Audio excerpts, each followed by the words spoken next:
நாம் தமிழர் கட்சியில் உள்ள முக்கியமான நிர்வாகிகளின் வீட்டில் தற்பொழுது எண்ணெய் சோதனை நடைபெற்று வருகிறது. இதில் குறிப்பாக தற்பொழுது நாம் தமிழர் கட்சியின் ஒருங்கிணைப்பாளர் சீமான் அவர்களும் தற்பொழுது சாட்டை துரைமுருகனும் கைது செய்யப்படுவார்கள் என்று கூறப்படுகிறது. திருச்சியில் உள்ள நாம் தமிழர் கட்சியின் நிர்வாகியும் யூடியூபருமான சாட்டை துரைமுருகன் வீட்டில் தேசிய புலனாய்வுத்துறையினர் சோதனைகள் நடத்தி வருவதில் வெளிநாட்டில் இருந்து நிதிகளை பெற்று கட்சி நடத்தி வருவதாகவும் இதில் ஏராளமான நிதிகள் அரசுக்கு தெரியாமல் வெளிநாடுகளில் இருந்து ஹவாலாவாக பெற்று வருவதாக தகவல் அறிந்த உடனேயே எண்ணெய் துறையினர் தற்பொழுது சோதனைகள் ஈடுபட்டு வருகின்றனர். குறிப்பாக சென்னை, தென்காசி, திருவள்ளூர், ராமநாதபுரம், ராமேஸ்வரம் போன்ற அனைத்து இடங்களிலும் நாம் தமிழர் கட்சியின் நிர்வாகிகள் வீட்டிலும் சோதனைகள் நடத்தப்பட்டு வருகிறது.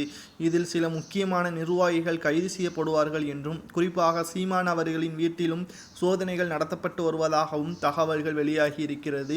கிட்டத்தட்ட 2024 நாடாளுமன்ற தேர்தலில் 7 இடங்களுக்கு மேல் வெற்றியடையப்படுவார் நாம் தமிழர் என்று கூறப்படுகின்ற நிலையில் தற்பொழுது எண்ணெய் சோதனை இவர்களுக்கு மேலும் ஒரு சோதனையாக அமையுமா அல்லது இதிலிருந்து அவர்கள் வெற்றியடைவதற்கான வழியை மத்திய அரசு வகுத்திருக்கிறதா என்பதை நாம் பொறுமையாக தான் இருக்க வேண்டும். கிட்டத்தட்ட பல முறை சோதனைகள் நடத்தப்பட்ட பொழுதும் எண்ணெய் துறையினர் இதுவரைக்கும் நாம் தமிழர் கட்சிகளுக்கு சோதனைகள் நடத்தப்படவில்லை. ஆனால் முதல் முறையாக சாட்டை துரைமுருகன் அவர்களின் வீட்டில் தேசிய புலனாய்வுத்துறையினர் சோதனைகள் நடத்தி ஹவாலா பணமாக 75 லட்சங்கள் கைப்பற்றப்பட்டிருப்பதாகவும் தகவல்கள் வெளியாகி இருக்கிறது. இதற்கான ஆதாரங்கள் அனைத்தும் சாட்டை துரைமுருகன் கொடுப்பாரா அல்லது தேர்தலையொட்டி மக்களிடம் பணம் விநியோகம் செய்வதற்காக இந்த ஹவாலா பணம் பெறப்பட்டதா என்பதை தீவிர விசாரணைக்கு பிறகுதான் என்ஐஏ முடிவு செய்வார்கள். இதில் கைது செய்யப்பட்டால் ஜாமீனில் வெளியே வருவதற்கு மிக மிக கடினம் என்றும் அரசியல் வட்டாரத்தில் கூறப்படுகிறது.